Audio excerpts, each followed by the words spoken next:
These people are giving us crazy testimonials. The knee pain is gone, hair is growing faster, like all of this amazing stuff. And my job was to figure out why, like what's going on. But first, I wanted to address the longevity. I mentioned our most consistent testimonial is take it in the morning, report mental focus and energy during the day, and then better sleep that night. So if you improve sleep, you improve your physical, mental, and emotional well-being. So that could be it. But we wanted to dig further. So I started looking at what does the medical community think about aging? And a lot of the medical community thinks that aging is an oxidation and an inflammation process, right? And we check both of those boxes. As it relates to antioxidant, there's peer-reviewed published research that shows it to be 125 times more powerful than vitamin C. So we have a big old, I'm from Texas, we have a big old check mark on the antioxidant. Welcome to Linda's Corner, where we bring more hope, healing, and happiness to the world. My name is Linda Bjork, and today we're going to be talking about human health and longevity. I'm delighted to welcome Chris Burres. Chris is the founder and chief scientist at MyVitalC. He is also a published author, host of the Uncovering the Secrets to Longevity Health Summit, a podcast host, patent holder, and master of comedy improv. You can reach Chris at his website, myvitalc.com, and I'll include that link in the show notes. Welcome, Chris. I'm so glad that you could join with me today. I'm so excited to be here. Just know, your audience knows, we have a special link for your audience. So we'll be giving that out at the end of this show.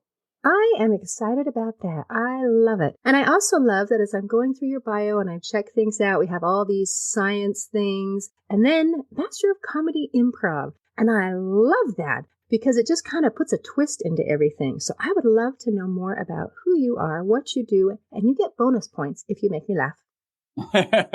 All right. Let me formulate something here. Well, let me talk about comedy improv first, because it's kind of off topic and incredibly exciting.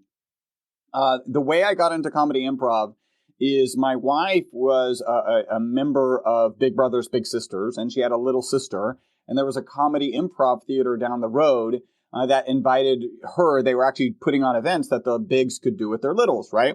By the way, a fascinating piece of the story. That little sister, her name is Cassandra, actually runs my office now. So from awesome. Little sister to on the days that me and my business partner are really smart, we do exactly what she tells us to do, right? So what an evolution. So she's going to this comedy improv show. They were doing a brainstorming thing, and my wife invited me. I don't know exactly why. And, I'm kind of, at times I can be full of myself. I'm like, I probably have something valuable to offer. So let me go, yes, I'll go with you. And it was great, the brainstorming sessions about what bigs could do with littles, all this stuff. And they were running a free improv course that Friday. And so I went, and I actually really loved it. So I signed up for their first course, and I finished their first course. And it was either go to the second course or you could get 50% off on the first course again. And I was like, I like to save money. So I did the first course again. At the end of that, the way you graduate from the class is you actually perform in front of an audience. Usually it's your friends and family who have paid $5 each to join you. And I remember being on stage thinking, if I'm going to do anything, I'm just going to do it really, really big. And so I did. Everything was really big. It felt amazing. People who were in kind of their super advanced classes were like, how long have you done this? And I was like, first time on stage. Like literally, I wasn't a theater kid. I didn't have any of that. And how this even turns out to be possible, I can explain with this. My mom attended the show. I went up to her afterwards and was like, hey, what'd you think of the show? And she said, it felt like we were sitting around the dinner table. Because that's what we used to do around the dinner table. We toss out a word and then twist the word and then throw it back and then turn it into something, scatological or, innuendo. And that's just how I grew up around the dinner table. And so that's really how I ended up performing with that troupe. They had just started the troupe, and I ended up performing with them for about 5 years. And it's a fantastic time. And, I couldn't recommend people to take improv classes more. You learn so many things about how you communicate and how you can be open. They make a point in the initial class on day one. How many people woke up today, their alarm clock went off, they rolled over and they grabbed their script for the day, No one, right? Like everything is improv. And this is just a way that you do it in a constrained way. Anytime you're working with kind of different rules, it improves how you communicate and how you understand your own communication. And they did one thing after each of the exercises in the class, which was, hey, what did you notice?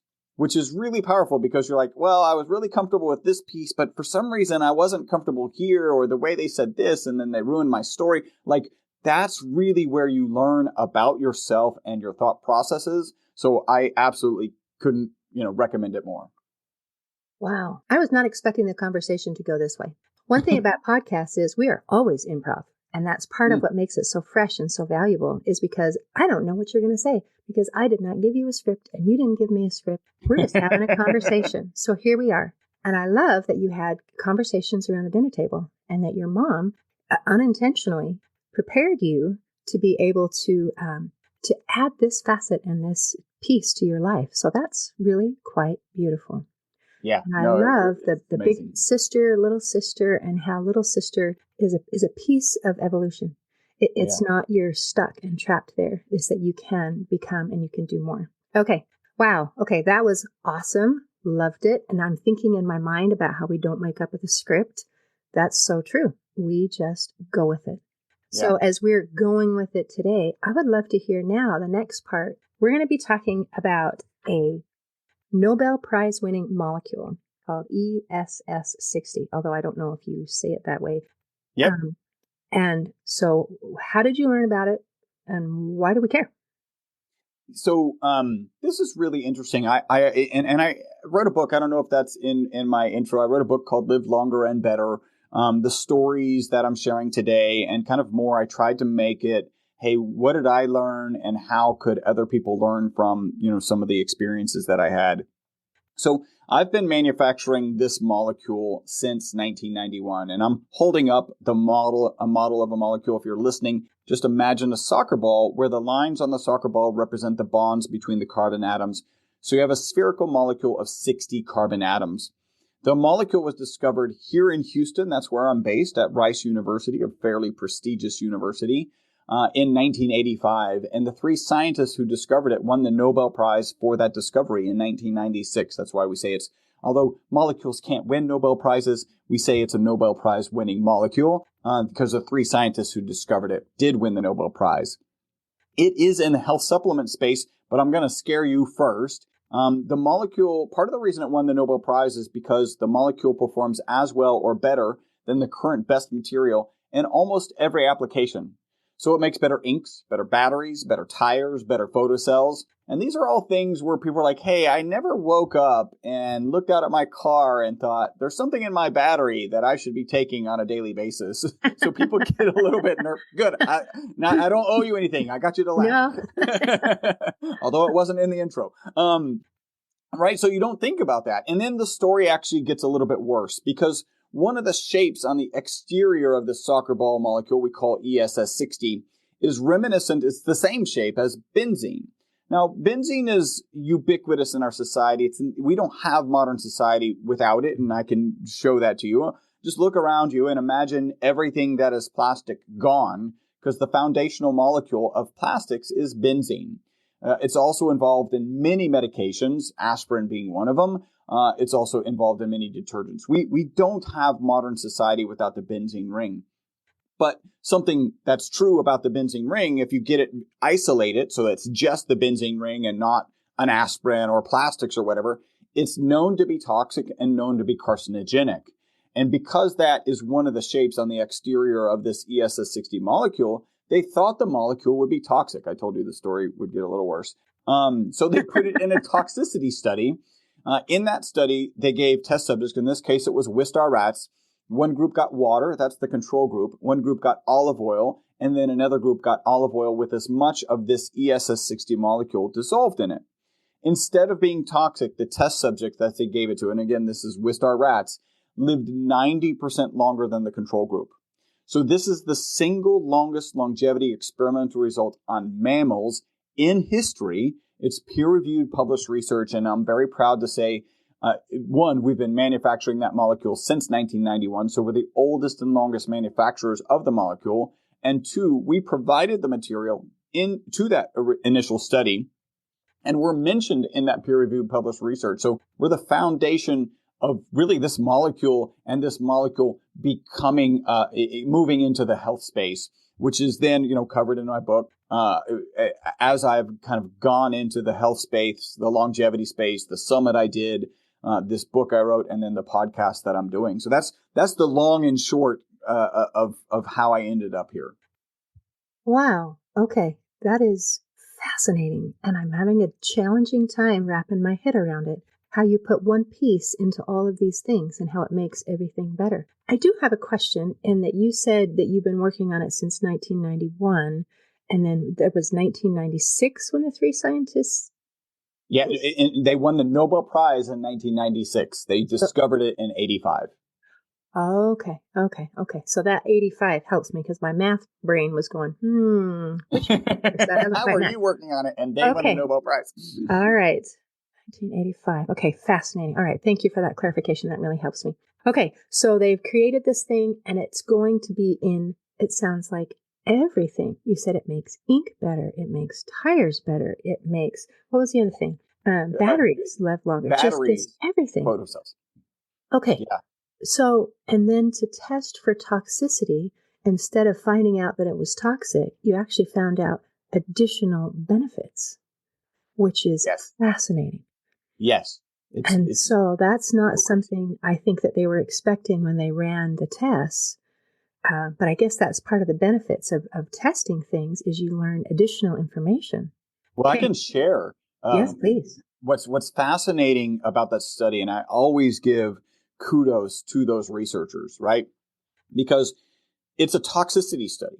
And if anything was ever true, when the control group, that group given water, when all of them are dead, and the group that was given the quote unquote toxic material are all alive, that material is not toxic, right? Like that study is officially done right at about 32 months, right? Like there's no doubt about it. That's a fact. And they continued to do the animal husbandry to keep these rats alive until they were out to 62 months. It turns out there were 2 left at 62 months. Again, that's a whole 30 months more of a study than it was actually supposed to be, right? And they were just like, well, let's see what happens because they were supposed to be dead and they're all alive. Like, let's see what happens. They were down to 2. One of them passed, and so they euthanized the last one. With compassion, they euthanized the last one and then finally released the results. That lead researcher is a Dr. Fathi Musa. He's out of the University of Paris.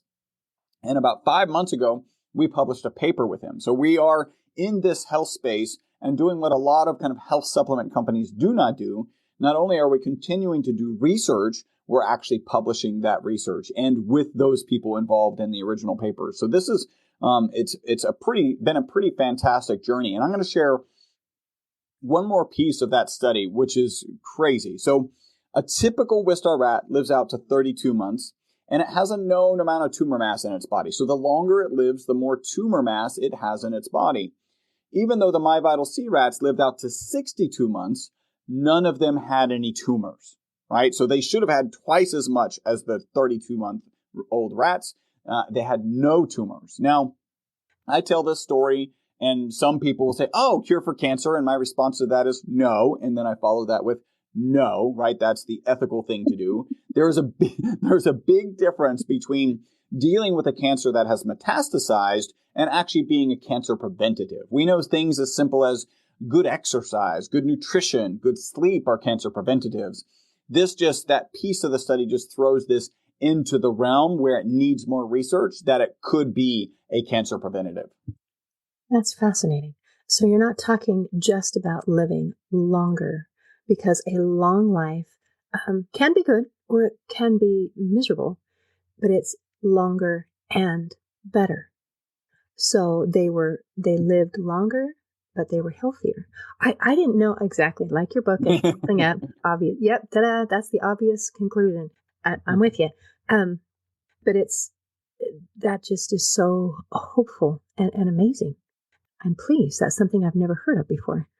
It's interesting that you pause on living longer, because something that is true, as I've told this story, up teen times, is that I'll share that story and I get kind of two reactions.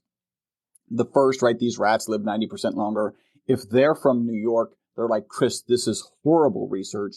Why does it exist? We do not want our rats living longer. You should bury it and pretend it never happened. And then the other one, which is more surprising, is people will say, well, why would I want to live longer?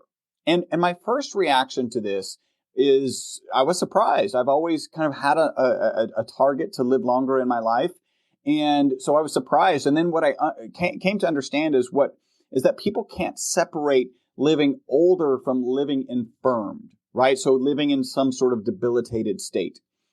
So if you change the question to like, hey, Linda, if you have the same mental capacity that you have today and you have the same physical capacity that you have today, would you then be interested in living a lot longer? Most people change their mind. There's still a few who, no, I wouldn't. They probably need to be listening to more of your podcasts, because you kind of dig into these purposeful, how to have a purposeful life. But that really changes how they think about living longer. And this is how indoctrinated we are. So I interviewed 55 experts in longevity for my longevity summit. And I asked all of them, how long did they intend to live and how long did they think humans could live? And only 3 of the 55, right? So 52 experts in longevity did not give the same number, right? They did not want to live as long as humans can. They wanted to live as long as they were productive, right? So they too are still in the midst of this. If I'm going to live older or longer, I'm actually going to live in an infirm state. And that's something that I think we need to work on changing. There was one guy, one of the guests shared a story of their uncle who drank a lot. And the doctor was like, listen, if you keep drinking like this, you're going to cut your life like 15 to 20% shorter. And he was like, well, is it the last part of my life? When I'm going to be debilitated? I think I'm okay with that. Right.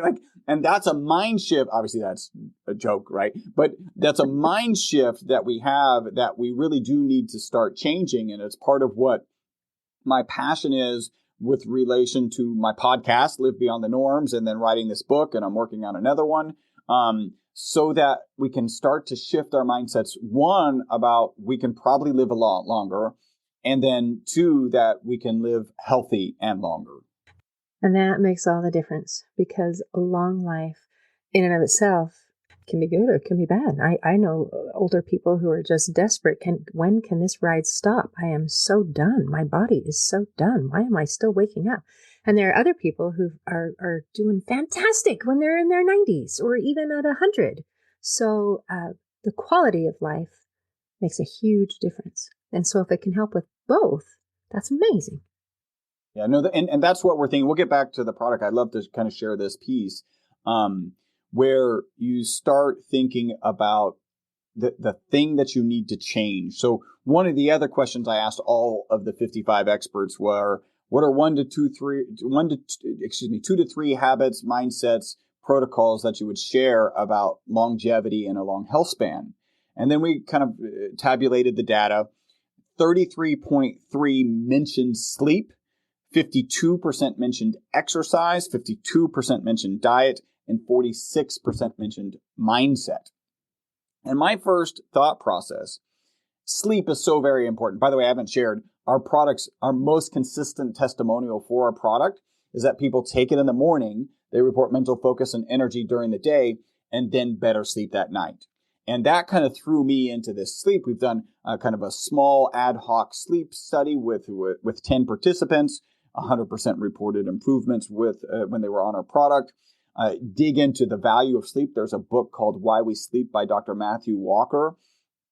It is amazing. And so I'm kind of all in on sleep is so very important, right? And I think you had some tips like 9 months ago or something. You did a video that was on sleep tips. I kind of searched that up. So you know how important sleep is. And I was thinking, they said 33.3% mentioned sleep and 46% mentioned mindset. Maybe they got it wrong because sleep is so important. And then you let your brain percolate on it for a couple days, and then I was like, wait a minute, right? So if you're talking to somebody and they need to change their habits around sleep, but they don't have the mindset to do it. If they need to change their habits around exercise and they don't have the mindset to do it, if they need to change how they eat and what they eat and maybe even when they eat, and they don't have the mindset to do it, it's not going to happen. So I actually think mindset is the most important thing when you're talking about making changes and improving your health, and having this mindset that I can live longer and still be in a healthy state. I might need to make some changes, and some of the changes I might not like up front, right? I might need to give up some things that I really enjoy, but not permanently, right? Just probably the quantities. So I'll enjoy a bite of dessert from time to time, but I'm typically not scarfing down, an entire slice of cheesecake, right? So you make these adjustments so that because you believe you can live longer and you can live longer healthier. I think that mindset changes is super important. Isn't that interesting? And the first step to any kind of a change really is having a desire. Yeah. And the desire, when it becomes strong enough that you follow it with action and doing something different, that's when you know that your desire is really strong. When you're there, it's like a tipping point. It's like I'm surprised when you give these statistics that a lot of people that they don't think live longer. I would think most people, when you say, "Do you want to live longer?" the answer would be yes. And yet that hasn't been the circumstances, which is interesting. But I think it's our quality of life and feeling good and feeling happy and feeling fulfilled and not being stressed all the time. And so all of those things put together. Interesting. Okay. Love it. Love it. Yeah. So that's some of the fascinating things that came out of that longevity summit. When I just finished the longevity summit, I told the story a number of times. If you had asked me 8 months prior, hey, Chris, you need to do a longevity summit. You need to interview 55 experts in longevity. They need to include people like Dr. Stephen Gundry, Ben Greenfield, Tom O'Brien. He wrote the book Autoimmune Fix. Dave Asprey, right, the father of biohacking. If you and Sergey Young, who I didn't really know of, but he's the kind of guy who hangs out with Tony Robbins and Peter Diamandis, who created the X Prize. Like, these are just really people positively impacting our culture. If you had said, this is what you need to do, Chris, I would have said, listen, in general, I like to set myself up for success, not for failure. I really don't know how it's possible that I could do that. So that like, I just wouldn't have set that as a goal. I did set as a goal to do a longevity summit. When they first approached me, they're like, you're going to need to interview between 35 and 40 people. And in my mind, I was like, I can probably interview 25. Hopefully they won't be that angry with me. And I ended up interviewing 55 people. And again, Gundry, Greenfield, Dave Asprey. It turned out to be an amazing experience and, amazing content for those involved. And I just got amazing feedback on that content. So, really happy to do that. That's beautiful. I love things that are a win-win. And it sounds like at first you were thinking, if I ask somebody about this, they're not going to be happy with me. They're not going to want to be a part of this. And the reverse was true. It was a win for you as you gained this information. And it sounded like the content and everything was a win for everybody that was involved. And that's beautiful. Yeah. Okay. Now you promised me a story or an analogy about Mardi Gras. And I've been listening and I haven't heard it yet. So I need that. All right. So for the context is let me tell this piece of the story, right? So in 2012, the publication comes out, these rats live 90% longer, right? By mid-2013, we were getting phone calls from this wacky, crazy group called biohackers. And I can say wacky, crazy because now I am a biohacker. I do lots of wacky, crazy things as biohackers do. And they were calling and saying, hey, how much of this should I consume? And my business partner and I were, at the time, happy-go-lucky carbon nanomaterial scientists. If there is such a thing, it's certainly us. And we've got our science hat on, and our what we were hearing is, hey, Chris, that stuff that you sell to researchers around the world that they put into inks, batteries, tires, and photocells, how much of that stuff should we be consuming? And our response was, well, probably zero, right? You should probably consume zero of that ink, battery, tire, and photocell stuff. And we actually added not for human consumption to our labeling. So from 1991, when we started the company and started delivering commercial quantities of carbon nanomaterials, all the way to mid-2013, we did not have not for human consumption on our labeling. It just wasn't a necessity. We added it in mid-2013. And I'm going to share, when you looked at the literature, it was clear that it was safe, right? But we're just conservative scientists, so we said not for human consumption. From mid-2013 to about the latter part of 2017, we would get 2 to 3 calls a week. And they would be these crazy calls like, hey, my knee pain is gone. And we're like, you mean the knee pain of your rat, right? Because it literally says not for human consumption on the labeling. And they were like, yeah, my rat. If my rat weighed 255 pounds, how much should my rat be taking on a daily basis, right? And so we got those calls. My business partner and I would get together about every quarter and we're like, hey, we're getting these 2 to 3 calls. Some companies were popping up in the space and selling products. I found a research paper that said 50% of the products they had purchased did not have in them, these are supplements, general supplements, did not have in them what they said they had in them, right? This is a very different industry from delivering commercial quantities of carbon nanomaterials to scientists, because scientists will take that powder, that black powder we sent them, they'll give it to a research associate, they'll give it to a grad student, and they will test that material and see if what we shipped them was what we sold them. That's not how supplements work. As you know, you probably have supplements in your thing. You're not weighing them. You're not putting them through the HPLC that you have hidden, high performance liquid chromatography, that you have hidden in your garage. Like, none of that is happening. And so we just kept deciding on a quarterly basis, no, we don't want to get into this industry. And then finally, at the last part of 2017, a guy with a big YouTube following starts talking about all the benefits he's getting, taking it on a daily basis. And our phone went from ringing 2 to 3 times a week to 10 times a day. Now, my business partner, our quarterly meeting, we got together and we're like, is this something that we want to go into? Clearly, this is an opportunity bigger than we realize. And so we asked ourselves 2 questions. The first question is a moral question. Are we comfortable selling this? I take it. My wife takes it. Everybody on our team here takes it. By the way, it's not a requirement to work on our team. You don't have to take it. They just have access to the research and the testimonials from customers, so they all take it.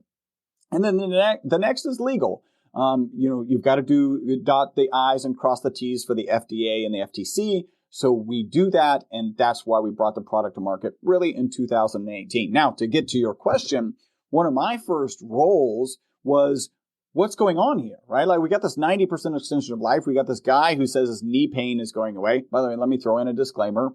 The FDA has not evaluated our product. It is not intended to treat, diagnose, cure, or prevent any disease. This is a requirement of the FDA, and I think it's the right requirement. We have more research to do for people to have, 100% confidence. And as I share testimonials, I just say, probably assume this isn't going to happen for you. Dig into the research, kind of understand what's going on. And if it makes sense to try it, and then keep track of what you feel and what impact it's having on your body. So we've got to keep. So what these people are giving us crazy testimonials. The knee pain is gone, hair is growing faster, like all of this amazing stuff. And my job was to figure out why, like what's going on. But first, I wanted to address the longevity. I mentioned our most consistent testimonial is take it in the morning, report mental focus and energy during the day, and then better sleep that night. So if you improve sleep, you improve your physical, mental, and emotional well-being. So that could be it. But we wanted to dig further. So I started looking at what does the medical community think about aging? And a lot of the medical community thinks that aging is an oxidation and an inflammation process, right? And we check both of those boxes. You'll hear me use very specific language to address the FDA's concern. As it relates to antioxidant, there's an ad hoc study on the web that shows us to be 172 times more powerful than vitamin C. There's peer-reviewed published research that shows it to be 125 times more powerful than vitamin C. So we have a big old, I'm from Texas, we have a big old check mark on the antioxidant.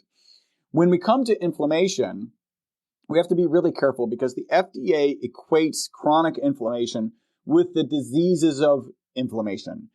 So if I were to say we address chronic inflammation, I'm really saying I'm addressing the diseases of inflammation, which are also the diseases of aging, like Alzheimer's, arthritis, cardiovascular disease, cancers. And so you have to be really careful here. What we can say about our product is it addresses inflammation as it relates to exercise, right? So we have all had a tough workout or maybe a long walk one day and then woken up the next day and felt that inflammation in our body. We address that type of inflammation. We can't talk about the other types of inflammation because we have to do more research to speak concretely about that. And I'll add one more piece to that here in a second. I'll kind of wrap this up with our product fits perfectly in an anti-inflammatory diet, right? So that's a diet associated with the blue zone people. Those people tend to have reduced incidences of stroke, reduced incidences of heart attack, and tend to live longer. And the real wrap up is just that we were recently had a booth at a conference called the A4M Longevity Fest conference. It was in Vegas. We had this doctor come to our booth that we met back probably 6 months prior. And it's fantastic because I got a video of him saying this because it was so impressive. He said, Chris, I don't care if you're male, female, if you're pre-surgery, post-surgery, if you have cardiovascular disease, cancer, whatever you have, your product drops C-reactive protein appreciably in 4 to 6 weeks. Now, C-reactive protein is an inflammatory marker, right? It's a marker that tends to go up when you're fighting a virus or a bacteria or cancer, or if you're just come out of a kind of significant surgery, your body has these inflammatory marks because it's actually fighting something. And we reduce those. And he described it as, I have this on the desk of every one of my employees, and they will always have access to this product, right? So that's the anti-inflammatory part. Now you're waiting for the analogy. Let me throw a little bit more science at you, and then we'll get to our fun analogy. The current theory, we call it the boss theory. So we say that this ESS60 molecule is the boss, buffering oxidative stress system. So we know from peer-reviewed published research that this ESS60 molecule gets into the mitochondria. And we also know from way back in the 90s when it was discovered that it can hold up to 6 negatively charged particles on the exterior of this soccer ball cage. So that brings us to this boss theory. So let's talk a little bit about mitochondria. The mitochondria is the powerhouse of every cell. Every cell in your body has between 50 and 5,000 mitochondria in it, except for your blood cells, which have 0, and your brain and nerve cells, which have 2 million. That's how much energy our brain, our whole nervous system uses on a per cell basis. So very significant. The mitochondria, just like any powerhouse we're familiar with, has a negative byproduct, right? So your car going down the road has exhaust. Your power plant has a smokestack, so you've got smoke coming out of it. Inside the mitochondria, the negative byproduct is called reactive oxygen species. When they aren't managed properly, they run around doing oxidative damage. So I think of them like little bumper cars. Everything they bump into, they're stressing and rusting. And this is one of the concepts the medical community says causes aging. So in the mitochondria, there is glutathione and melatonin to internally manage the reactive oxygen species. When a particular mitochondria gets overwhelmed, stress, it could be emotional stress, it could be physical stress, it could be disease stress, it starts producing more reactive oxygen species than can be handled by the local glutathione and melatonin. And that's when those reactive oxygen species turn into bumper cars of damage and do the damage. That's where the molecule steps in because we know it gets into the mitochondria and it can hold up to 6 of these negatively charged particles. Reactive oxygen species are negatively charged particles. It holds on to them, preventing them from doing damage until the glutathione and melatonin can be replenished and then manage them properly. Now, here comes the analogy. It's Mardi Gras, you're on Bourbon Street, and the drunk reactive oxygen species are running around smashing windows and messing up cars and all sorts of ruckus, right? The New Orleans Police Department, the glutathione and melatonin, come in and handcuff them to these reactive oxygen species and get them off of Bourbon Street. But what does the New Orleans Police Department do when they're overwhelmed? They throw them in a paddy wagon. So this ESS60 molecule holds on to those drunk reactive oxygen species so they can't do any damage until the New Orleans Police Department can replenish the glutathione and melatonin, and they can handcuff themselves to these, stabilized reactive oxygen species and get them off of Bourbon Street. And that's why we say that the ESS60 molecule is the boss of buffering oxidative stress system. That was excellent. And yes, it did require all of the backstory in order for the analogy to make any sense. But I appreciated you pulling it down to that level as you're using the wonderful scientific terms and then bringing it down to Bourbon Street and paddy wagons. It's helpful to be able to say, I can see that. I can imagine it gets that. A little long, right? There's that one point you're like, I don't know if I'm following this. And sometimes I'll misspeak, and that makes it all worse, right? Like, because sometimes you misspeak, and but when you break it down to, the ESS60 molecule is the New Orleans Police Department of paddy wagon for reactive oxygen species. Now, the implications here are pretty significant, right? Because we mentioned every cell in your body has between 50 and 5,000 mitochondria, except for your brain and nerve cells, which have 2 million. If you reduce the negative impact of stress, and by the way, we live in modern society, I think we're just constantly stressed, right? Like it's one of the things that you need to manage. When you are looking at something that's overwhelmed and you're reducing the negative impact of those overwhelmed mitochondria, you're going to see and we literally have head to toe testimonials. I think I mentioned somebody shared that their hair was growing back and was growing back original color. And then we have kind of an interesting toe. We had an influencer who at one point was a Navy SEAL, but when he was 5 years old, a crab bit his big toe and split his big toenail. And so from 5 until 65, he had a split toenail. After he started taking our product, his toenail is no longer split, right? So we literally have testimonials from head to toe, and what might explain that, right? Like, what is the mechanism of action that could help that? And if you're, again, reducing the negative impact of mitochondria, then you're going to have head to toe improvements. That's cool. That's amazing. Now I want to go read more testimonials and see some of these head to toe experiences.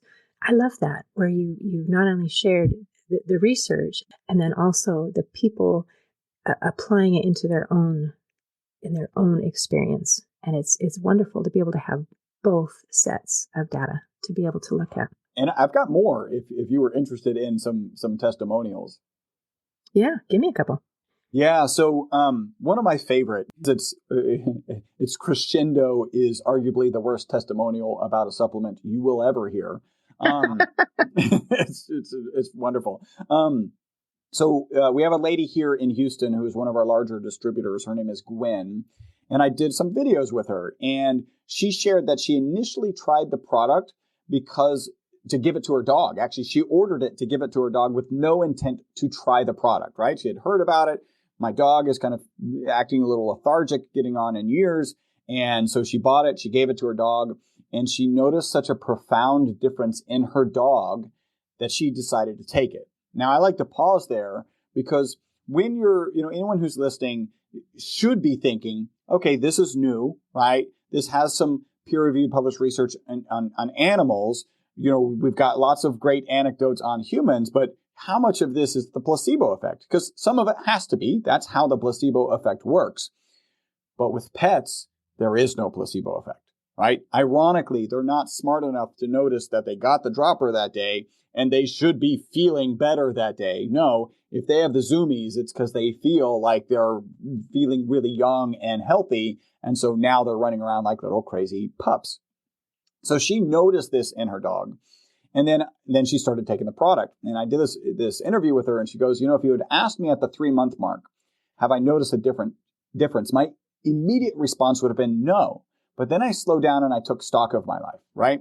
I was working later into the evenings. I was waking up earlier, and I was never really a morning person. And then arguably the worst testimonial about a supplement, I cleaned my garage. Now, we don't use that in any literature, any marketing literature, but it means something, right? Like, why haven't you? One, garages tend to be big projects. Maybe there's some emotional baggage in the garage that's holding you back. And if you have that extra energy, then you can get that garage cleaned. I'll share my personal testimonial as it relates to sleep. So I embarrassingly have to admit that I used to take 2 naps before noon on Saturdays and Sundays. And the way this would work, I have young kids, they're 14 now, but long ago, we would go downstairs early in the morning to watch cartoons. I would lay down on the couch. They would physically sit on top of me to watch cartoons, which one of my friends pointed out was brilliant parenting, because if they got up to do anything, they would wake me up. And so they're watching cartoons. I'm taking nap number 1.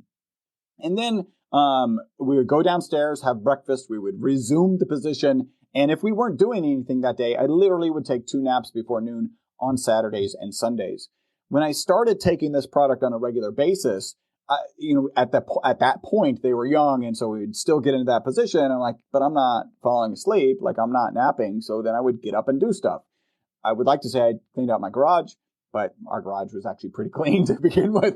But I got more stuff done because I wasn't sleeping, because I was getting a good quality sleep. And have you read that book, Why We Sleep, by Matthew Walker? No, but my daughter's reading it, and she said it was amazing. It is. So I describe it as the scariest book that you will read about sleep ever. I call it the Freddy Krueger of sleep books. And you'll remember Freddy Krueger from The Nightmare on Elm Street. Freddy Krueger would scare you out of your dreams. This book will scare you into your dreams. In fact, Dr. Matthew Walker says in the intro to his book, if you were to fall asleep while reading this book, I would take it as a compliment, because the whole purpose of the book is to convince you should get more sleep. And here's one piece of data that just really resonates with me. Every year we do a multi-billion person experiment on sleep. And you're like, well, really? That's crazy. It's called daylight savings time. Oh. And twice a year, we either add or subtract sleep. And when we subtract sleep, we increase heart attacks by 21 to 23%. So heart attacks the day that we lose that sleep are increased, elevated by 21 to 23%. And then when we gain that sleep back, heart attacks go down by 21 to 23%. There's similar stats for car accidents, for work-related accidents. Like, not getting sleep has a dramatic physiological impact on our bodies, and it is that important. And another thing that he points out, and I think this is interesting, right? Remember, I told you, our product, people take it in the morning, mental focus and energy during the day, and better sleep that night. I'm not aware of many things that you can take in the morning to positively impact your sleep. I know you can exercise in the morning. That would positively impact your sleep. You can get some exposure to the sun, and that'll get your circadian rhythm in line with the rising and falling of the sun. That'll help you sleep that night. But in terms of taking things, Dr. Matthew Walker talks about the multi-billion-dollar sleep aid industry, right? These are prescription medications that they give to people. And he points out that these are depressants. And what they do, this is fascinating, right? One of the things that causes us to desire sleep is a chemical called adenosine. Adenosine is actually in ATP. So mitochondria produces energy in the form of ATP. The A is adenosine. So as that's breaking apart, that adenosine builds up and is a chemical signal that we desire sleep. These sleep aids will reduce that chemical pressure. So you wake up without the desire to sleep, which would feel really refreshing, right? Like, let's imagine for 10 days in a row, you wake up and like, all I want to do is get some sleep. And then you wake up on the next day after taking Ambien is a good example. And you're like, wow, I don't want sleep because the chemical pressure of adenosine has been relaxed. You don't want sleep. That would feel really, really refreshing, right? Except it's a depressant and it doesn't allow you to get the REM and the NREM sleep that is the healing and restorative sleep that you need. So it feels better, but it's detrimental. I certainly wish I had gotten my father off of those before he passed. I don't know what impact it would have had, but it certainly wouldn't have been a negative impact. Focus on other things that will actually get you to sleep. Focus on the rituals and all sorts of things. And we have an amazing testimonial about a lady who was not sleeping, went to all sorts of doctors, and she actually, in her video testimonial, she was at tears twice. And one of the things that she shared is that her significant other was learning who she was again, right? Because if you're not sleeping, you're not you, right? You don't have the ability to handle things emotionally. You're just exhausted, so you don't want to do anything. It's quite a profound testimonial. Wow. Okay. Well, I am so excited to try it. So, is there anything you want to make sure we cover before we close today? And you talked about that you were going to give a URL, something. Yeah. Let's do that. So it's MyVitalC, C as in carbon, myvitalc.com/Linda's Corner.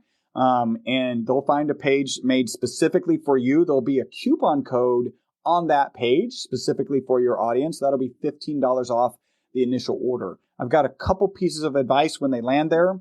We have 3 oils: olive oil, avocado oil, and MCT oil. People ask, which one should they take? We always recommend the olive oil for 2 reasons.